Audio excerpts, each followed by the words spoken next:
পিচ্ছে ধরছে এটা নিয়ে, এটা আধ মারা বলে লাইছে।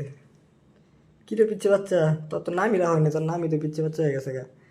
তুই কি ধরছোস? ইন্দুর বাচ্চা ধরছোস কই থেকে? গেছে এখন। তোমার প্রেমিক এখন অন্য প্রেমিকা পাইছে। সারাদিন দেখো না বাইরে ছিল, আজকে সারাদিন কোনো খবর ছিল না, এখন আইছে। এখন ভাব দেখাস দিতাম না, সারাদিন আসলি না, এখন ওর সাথে আবার ভাব দেখাস হাজির। দেখ কি প্রেম, কি মহাব্বত গো। ইঁদুর বাচ্চাটা যে আরো বাইসা আছে।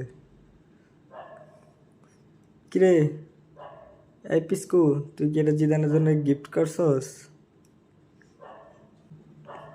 থাক, ওদের সংসার, এই ইন্দু আদমরা ইন্দুরের পিচ্ছে বাচ্চা, আর ওদের ভালোবাসা, ওদের সংসার থাকুক, ওদের মতন আমি জায়গা।